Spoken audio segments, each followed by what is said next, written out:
Good morning you all, welcome back to working planet. सबसे पहले तो आप ये बताइए आप सभी कैसे हैं। आई होप आप सभी बहुत अच्छे होंगे। और आज हम डिस्कस करने जा रहे हैं करंट अफेयर्स ऑफ 17 जुलाई 2020 2020 17 जुलाई 2020 के करंट अफेयर डिस्कस करेंगे। और हमारे सेशन रहने वाला है बाइलिंगुअल, जिसमें हम क्वेश्चन रहेंगे हमारे इंग्लिश में और हम एक्सप्लेनेशन प्रोवाइड करेंगे हिंदी में। और to get PDF you can join our Telegram channel and link of Telegram channel is given in description box और साथ ही आप हमसे अदर सोशल मीडिया प्लेटफॉर्म पर भी कनेक्ट हो सकते हैं, जिनका लिंक भी दिया गया है डिस्क्रिप्शन बॉक्स पर। तो शुरू करते हैं हमारा आज का सेशन देर न करते हुए। पर उससे पहले आप सेशन को जल्दी से शेयर कर दीजिए और अगर आपको मेरा एक्सप्लेनेशन पसंद आए तो सेशन को लाइक करना ना भूलिएगा। और अगर आप पहली बार सेशन से जुड़ रहे हैं तो सेशन को सब्सक्राइब कर दीजिए और साथ ही प्रेस कर दीजिए बेल आइकन को to get timely notification. So let's start with very first question. The Coal Ministry has announced to link the mining plan portal with which website? Ministry of coal के द्वारा announce करा गया है जो है mining plan portal है, इसको किसके साथ कनेक्ट कर लेंगे, कौन सी वेबसाइट के साथ? And answer is option C. Answer is option सी।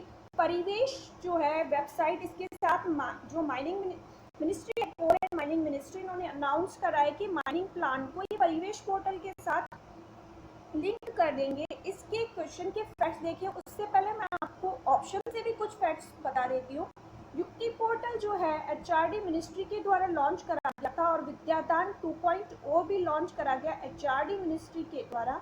रमेश पोखरियाल निशंक जो है वो है HRD मिनिस्टर। और ऑब्जर्वर ऐप लॉन्च करा गया था इलेक्शन कमीशन ऑफ इंडिया के द्वारा। तो हम इसके फैक्ट्स देख लेते हैं। The coal ministry plans to link the mining plan portal with Parivesh website.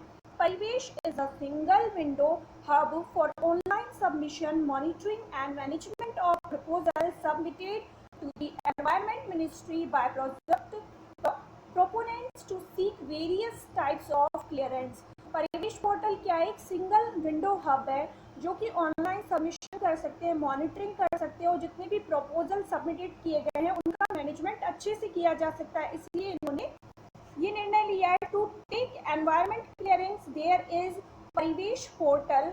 We are linking our mining plan portal with Parivesh portal from one portal everyone can see be monitored. Coal secretary Anil Kumar Jain है। कौन है कोल secretary? और कोल secretary है अनिल कुमार जैन और minister of coal and mines है प्रहलाद जोशी और constituency है इनकी Dharwad Karnataka. Let's move on next question. Name the India's first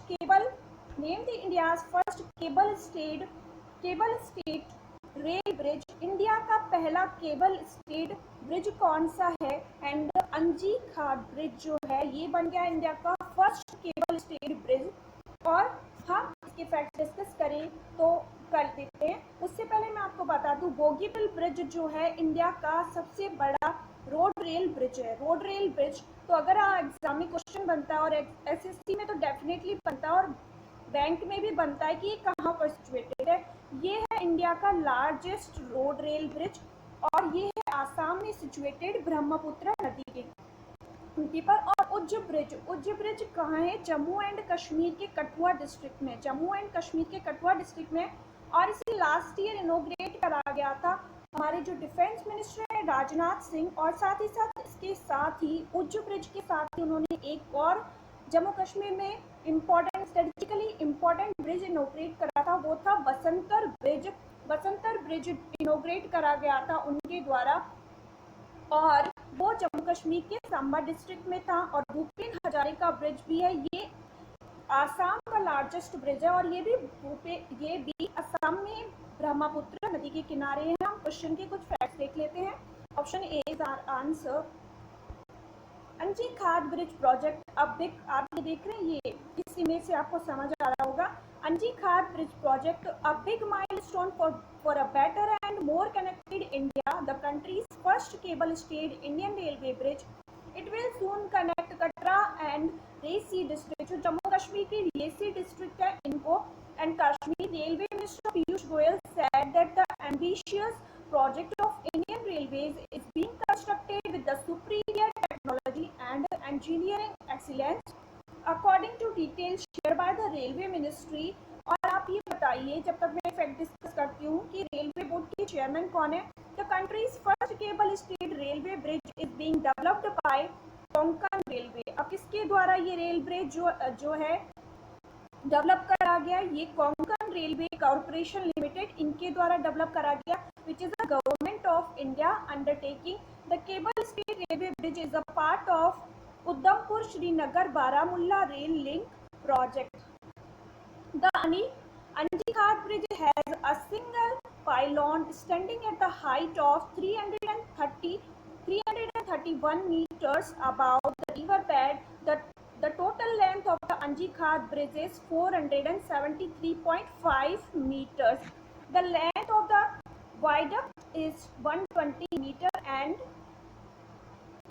ये आगे कुछ फैक्ट्स हैं। नेक्स्ट बढ़ चलते हैं नेक्स्ट क्वेश्चन पर। Election Commissioner of India has been named as the Vice President of which organization? Election Commission जो कमिश्नर है, इलेक्शन कमिश्नर अशोक लवासा, यहाँ पे मिस्टर अशोक लवासा, उनको कौन सी बैंक का वाइस प्रेसिडेंट अपॉइंट करा गया है? तो उनको अपॉइंट करा गया एडीबी का प्रेसिडेंट अपॉइंट करा गया है, जिसका हेडक्वार्टर है मंडालुयोंग मनीला फिलीपाइंस। उसके प्रेसिडेंट कौन है? प्रेसिडेंट है मत्सुगु असकावा इसके प्रेसिडेंट है। और अब वाइस प्रेसिडेंट जो है इलेक्शन कमिश्नर अशोक लवासा जी को अपॉइंट करा गया है। तो हम देख लेते हैं इसके कुछ फैक्ट्स। और एनडीबी का हेडक्वार्टर, न्यू डेवलपमेंट बैंक का हेडक्वार्टर, जिसे ब्रिक्स बैंक भी बोला जाता है, शंघाई चाइना में है। वर्ल्ड बैंक और IMF का हेडक्वार्टर वॉशिंगटन DC में है। Option D is our answer. In a major announcement, Election Commissioner Ashok Lavasa was appointed as a Vice President of Asian Development Bank. The appointment of Lavasa, a former IAS officer, handpicked by the Government of India, comes at a time when over 2 years of his tenure is still remaining with the Election Commission. यानी अभी election commissioner है ये, और इनका अभी 2 year का tenure बाकी है, और फिर भी इन्हें अपॉइंट कर दिया गया वाइस प्रेसिडेंट ऑफ एडीबी। और लवासा विल सक्सीड दिवाकर गुप्ता। अब भी वाइस प्रेसिडेंट कौन है एडीबी के? आसियान डेवलपमेंट बैंक के Diwakar Gupta at ADB, whose term comes to an end 31 अगस्त को इनका टर्म, जो दिवाकर गुप्ता इनका टर्म एंड होगा, और अशोक लवासा इसको ज्वाइन करेंगे। और इलेक्शन कमीशन इंडिया का एस्टैब्लिशमेंट हुआ था 25 जनवरी 1950, और चीफ इलेक्शन कमिश्नर हैं सुनील अरोड़ा। तो इतने सारे फैक्ट थे इस क्वेश्चन से related. Next, recently Google has announced to buy 7.73% stake in Reliance Jio. It will invest ₹करोड़। ये हाल ही में क्या करा, गूगल ने अनाउंस करा है ये 7.73 स्टेक रिलायंस जियो में अक्वायर करेंगे। ये कितनी रुपीज़ हैं, कितनी अमाउंट है जो इन्वेस्ट करेंगे, और ये इन्वेस्ट करने वाले 33,737 crore rupees. Answer is option D. Poba reserve forest will be upgraded to wildlife sanctuary. It is in which state? Poba reserve forest है, इन्हें अपग्रेड कर दिया जाएगा और ये वाइल्ड लाइफ सेंचुरी डिक्लेयर कर दिया जाएगा। तो ये कौन सी स्टेट में? ये आसाम में है, आसाम में है। और आसाम के जो चीफ मिनिस्टर हैं सर्बानंद सोनोवाल, इन्होंने अनाउंस करा कि पोबा रिजर्व फॉरेस्ट को ये वाइल्ड लाइफ सेंचुरी में कन्वर्ट कर देंगे, अपग्रेड कर देंगे। और आसाम के कुछ स्कीम भी देख लेते हैं। आसाम के द्वारा हाल ही में अभिनंदन स्कीम लॉन्च करी गई थी, अभिनंदन स्कीम, और धनवंतरी स्कीम और उत्तरण scheme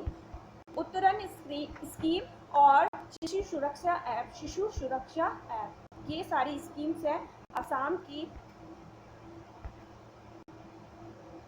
official launch of 2021 international year of fruits and vegetable को होस्टेड बाय। हाल ही में ऑफिशियल लॉन्च करा गया जो 2020 का फ्रूट्स एंड वेजिटेबल है, इसका इंटरनेशनल ईयर ऑफ के लिए लॉन्च करा गया। ऑफिशियल लॉन्च किसके द्वारा को होस्टेड किया गया? को होस्ट करा गया ये इंडिया और चिली के द्वारा होस्ट करा गया। और ये फूड एंड एग्रीकल्चर ऑर्गेनाइजेशन है जिसका हेडक्वार्टर है रोम इटली। रोम इटली में हेडक्वार्टर है और फॉर्म्ड हुआ था जो 16 अक्टूबर 1945 और 16 अक्टूबर को हम वर्ल्ड फूड डे भी सेलिब्रेट करते हैं। और क्यू डोंग्यू डायरेक्टर जनरल हैं और मेंबर कंट्रीज हैं 197 मेंबर कंट्रीज हैं। तो टोटल 197 इसमें मेंबर हैं और ये इंडिया और चिली के द्वारा फूड एंड एग्रीकल्चर के साथ जॉइंटली को स्टेट करा गया था फूड एंड। इसके बारे में कुछ फैक्ट्स देख लेते हैं। India and Chile joins the Food and Agriculture Organization (FAO) of the United Nations (UN) and hosted the official launch of 2021 International Year of the Fruits and Vegetables. The side event of 2020 high-level political forum on the road to the International Year of Fruits and Vegetables 2021. तो ये सारी इसकी theme रखी गई थी। Next. NABARD has organized the digital Chaupal to mark Dash Foundation Day. NABARD का foundation ये क्या है? नाबार्ड को एस्टैब्लिश कब हुआ था? नाबार्ड एस्टैब्लिश हुआ था 12 जुलाई 1982 को एस्टैब्लिश हुआ था और इस साल उन्होंने 13 जुलाई को अपना 39 फाउंडेशन डे ऑब्जर्व करते हुए डिजिटल चौपाल ऑर्गेनाइज करा था। तो हमारा आंसर बन जाता है बी। Let's see इसके कुछ facts. The National Bank for Agriculture and Rural Development (NABARD) said it will conduct its first digital Chopal via video conference with participants of various projects initiated by it to share their experience about the projects they are involved. NABARD ने क्या बोला कि इन्होंने बोला कि ये conduct करेंगे इनका फर्स्ट डिजिटल चौपाल वह वीडियो कॉन्फ्रेंस और पार्टिसिपेटिंग वेरियस प्रोजेक्ट जो इनके द्वारा इनिशिएट किए जाएंगे वेरियस प्रोजेक्ट उसके लिए ये करेगा। और NABARD is organising digital chaupal on July 13 to mark its 39th foundation day. और नाबार्ड स्टैब्लिश हुआ था 12 जुलाई 1982 और चिंतला गोविंदा राजुलू जो है रिसेंटली अपॉइंट हुए नाबार्ड के चेयरमैन। तो इतने सारे फैक्ट्स आपको लर्न करने। और नाबार्ड का फुल फॉर्म बनता है national bank for agriculture and rural development. और कई बार क्या होता है यूपीएससी के एग्जाम में ओनली ये इमेज देखकर पूछ लिया जाता है ये किससे रिलेटेड है, ये नाबार्ड भी नहीं देते, तो ये भी इम्पोर्टेंट है। Next, who has launched Pragyata guidelines on digital education over a virtual platform? Who has launched Pragyata guidelines? Pragyata guidelines digital education के लिए किसके द्वारा लॉन्च करी गई है जो कि एक वर्चुअल प्लेटफॉर्म है। और ये रमेश पोखरियाल निशंक जो है ये है हमारे ह्यूमन रिसोर्स डेवलपमेंट मिनिस्टर।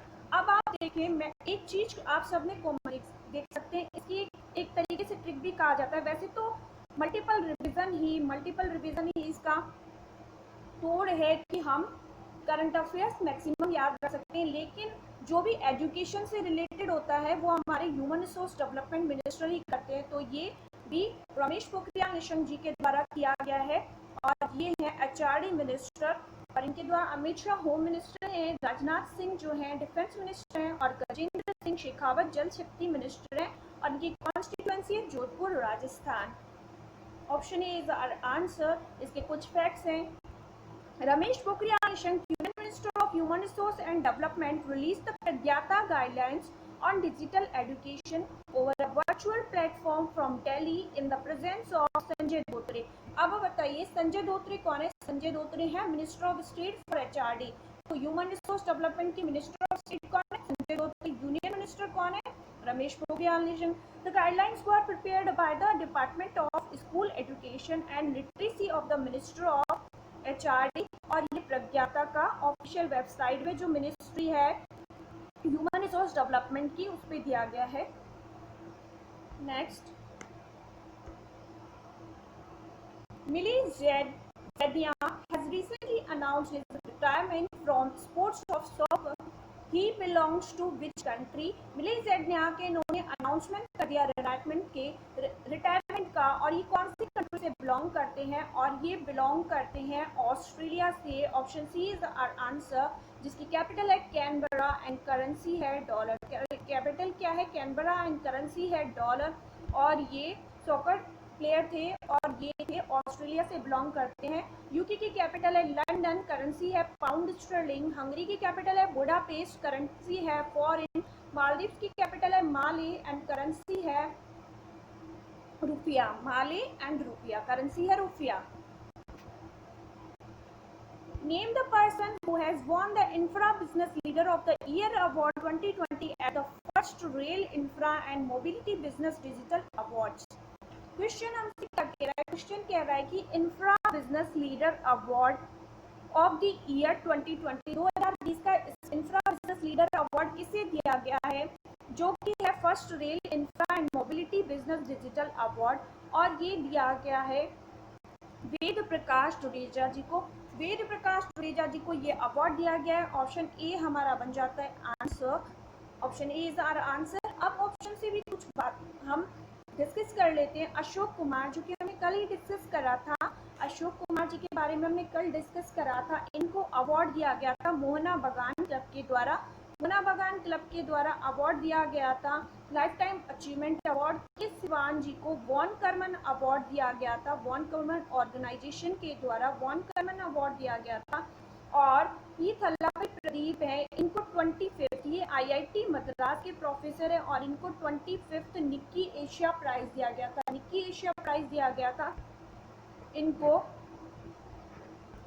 तो इतने सारे फैक्ट्स हैं, इस क्वेश्चन से भी आपको समझ आया होगा आई थिंक। और क्लियर है तो आप यस टाइप करिएगा कमेंट बॉक्स में। और इस क्वेश्चन से रिलेटेड कुछ फैक्ट्स हैं, और अगर आपने अभी तक भी सेशन को लाइक और शेयर नहीं करा है तो शेयर कर दीजिए। और साथ ही आप अगर चैनल से नए जुड़े हैं तो चैनल को सब्सक्राइब करना ना भूलिएगा और साथ ही प्रेस कर दीजिएगा बेल आइकन को। Ved Prakash Judeja vice chairman rail land development authority was, ये कौन है? चेयरमैन है, vice chairman rail land development authority है, इसके वाइस चेयरमैन है। और awarded the coordinated infra business leader of the year award 2020 by rail infra and mobility business digital award. तो ये था इसका explanation. Let's move on next question. Wim Surbier has passed away recently. He was associated to which sport? जो Vim सुरबियर है इनका हाल ही में निधन हो गया, और ये कौन सी स्पोर्ट से एसोसिएटेड थे? एंड ये थे फुटबॉल, ये थे लेजेंडरी फुटबॉल। और अब हम देख लेते हैं इस क्वेश्चन के कुछ facts. Dutch football legend Vim Surbier passed away. He was a key member of the 1970 squad of Netherlands who played in 2 World Cup finals. He also achieved the rare feat of playing in the consecutive FIFA World Cup finals in year 1974 and 1978, that is country lost to West Germany and Argentina. तो ये facts है इस question से related. और हम बढ़ चलते हैं नेक्स्ट क्वेश्चन पर। According to the UN study report titled State of Food Security and Nutrition in the World for the year 2020, around dash million आएगा यहाँ, dash million people were found to be hungry in 2019। 2020 में कितने million जो लोग थे वो hungry रह गए थे? और ये था आंसर इज ऑप्शन डी 690। जो 690 मिलियन लोग हैं 2019 में जो हंग्री रहे थे। इसके कुछ फैक्ट्स भी देख लेते हैं। This report is issued annually by food and agriculture organization. अभी मैंने आपके फूड एंड एग्रीकल्चर ऑर्गेनाइजेशन के फैक्ट्स भी बताए। United nation, the international fund for agriculture development, UNICEF, the world food programme and world health organization, इनके द्वारा ये facts बताए गए थे। Report world health organization, it present the latest estimate on food insecurity, hunger and malnutrition at the global and regional levels. The 2020 edition continues to signal that significant challenges remain in the fight against food insecurity and malnutrition in all forms। इनकी जितने भी food जो है insecurity है और जो कुपोषितता है, माल nutrition है, इनके बारे में बताया गया है। और almost 690 million people around the world, पूरे विश्व में Hungary in 2019 went Hungary in 2019। High cost and low affordability क्या है कि हाई कॉस्ट रहती है फूड की, एक तो अवेलेबिलिटी कम है, लो अवेलेबिलिटी है, और क्या है कि हाई कॉस्ट है, इसी वजह से ये रहता है। Also mean billions can not eat healthily and nutritiously, और इसके अलावा क्या क्या रहता है, जो बिलियंस लोग हैं उनको हेल्दी और न्यूट्रिशियस फूड नहीं मिलता है। As progress in fighting hunger stalls, the कोविड-19 pandemic is intensifying the vulnerabilities and inadequacies of the global food system, और साथ ही अब कोविड-19 है और इसको वल्नरेबल बना रहा है और इसको वर्जन कर रहा है। While it is too early to assess the full impact of the lockdowns and other containment measures, at least another 83 million to 132 million people may go hungry in 2020 if recent trends continue. The zero hunger target of the sustainable, जो zero hunger target है वो भी पूरा करता हुआ नहीं लग रहा है, क्योंकि अगर लॉकडाउन में अभी इनका पूरा सर्वे नहीं हो पाया है लॉकडाउन के कारण भी, और शायद हो सकता है कि 83 से 132 मिलियन और पीपल जो हैं वो हंगरी रहे हो, तो इसीलिए ये है हंगर, माल न्यूट्रिशंस और हेल्दी फूड ना मिलना, इस पर ये रिपोर्ट आधारित है। आई होप आपको ये सब क्लियर होगा। पर चलते हैं हम अगले क्वेश्चन पर। NABARD has announced to convert primary agriculture credit societies into multi service centres by which year. NABARD ने क्या करा है, अनाउंस करा है कि ये जो प्राइमरी एग्रीकल्चर क्रेडिट सोसाइटी होती हैं इनको मल्टी सर्विस सेंटर्स में कन्वर्ट कर देगा, और ये किस ईयर तक करेगा। और नाबार्ड ने ऐसा बोला है कि आने वाले 3 सालों में, आने वाले 3 ईयर्स में इन जो ये multi primary agriculture credit society है इनको सर्विस सेंटर्स में, मल्टी सर्विस सेंटर्स में कन्वर्ट कर देगा। तो ये 2023 तक इनको कन्वर्ट कर देगा। Answer is option B. The National Bank for Agriculture and Rural Development announced a 5,000 crore grant-based scheme for computerization of 35,000 primary agriculture credit societies. PACS का फुल फॉर्म बनता है, ये क्वेश्चन भी बन सकता है और नाबार्ड की क्वेश्चन में भी बन सकता है। PACS primary agriculture credit societies by financial year 23। Under the scheme, assistance will be released to state governments, which will also have to contribute a matching grant for disbursement to PACS। और state government को भी इनके द्वारा contribute करा जाएगा और state government भी contribute करेंगी। तो ये है इसके कुछ facts. Which country has successfully launched a broadband communication satellite AP-Star 6D into the orbit? कौन से देश के द्वारा हाल ही में AP-Star 6D सैटेलाइट लॉन्च करी गई है, कम्युनिकेशन सैटेलाइट, और ये लॉन्च करी गई है चाइना के द्वारा। Option A is our answer, China के द्वारा लॉन्च करी गई है। इसके कुछ फैक्ट्स भी देख लेते हैं। China successfully launched AP-Star 6D telecommunication satellite via a Long March 3B carrier rocket from Shenzhen Satellite Launch Center. China Academy of Space Technology has developed the commercial satellite AP-Star 6D. AP-Star 6D marked the 18th rocket launched by China in the year 2020। और अब हम China की position भी map में देख लेते हैं।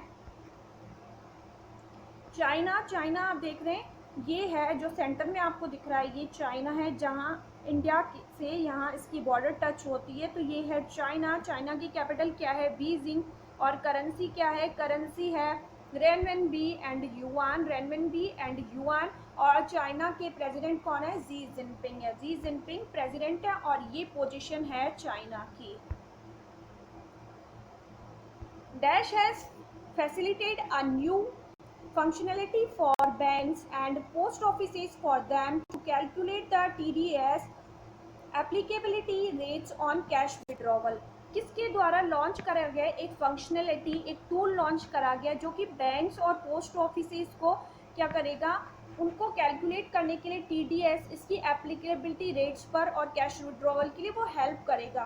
तो ये लॉन्च करा गया central board of direct taxes. Answer is option C. Answer is option C. Central board of direct taxes के द्वारा ये लॉन्च करा गया है और इसकी जो चेयरमैन है, central board of direct taxes का हेडक्वार्टर है न्यू दिल्ली में। न्यू दिल्ली में हेडक्वार्टर, उसकी चेयरमैन कौन है, पीसी मोदी। पीसी मोदी है इसकी चेयरमैन।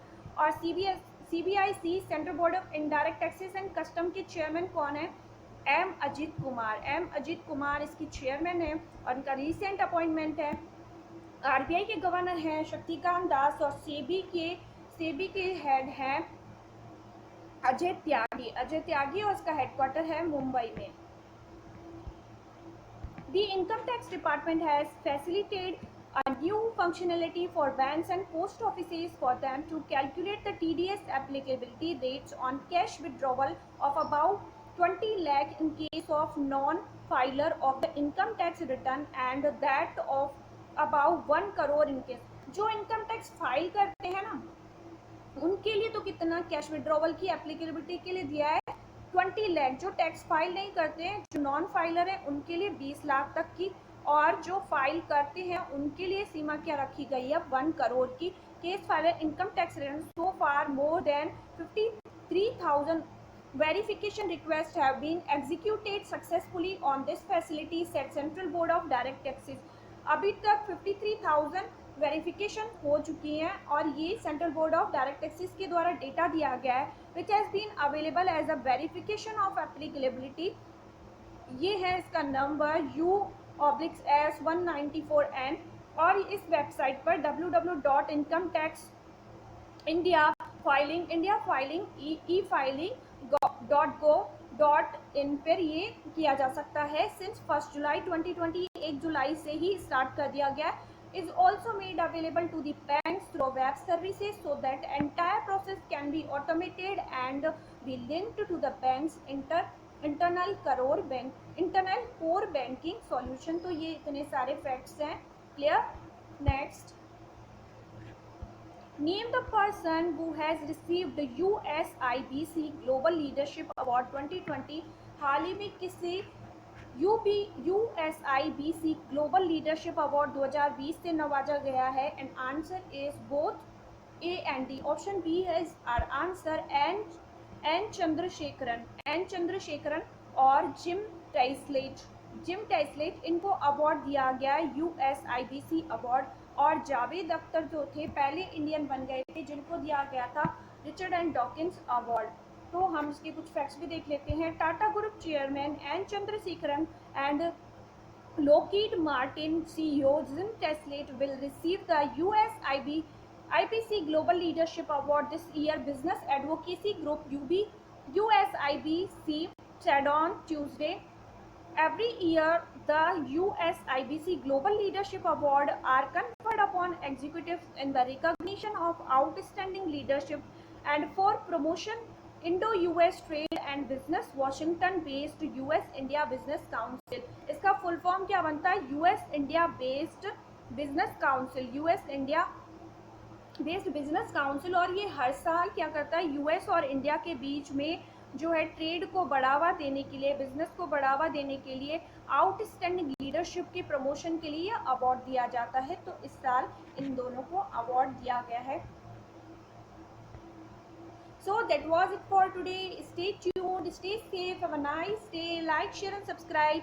और मेरे साथ जुड़ने के लिए आप सभी का शुक्रिया। और आप इस सेशन को शेयर करना ना भूलिए। और अगर आपको लग रहा है कि बहुत पसंद आया आपको ये एक्सप्लेनेशन तो आप सेशन को लाइक करना बिल्कुल ना भूलिए।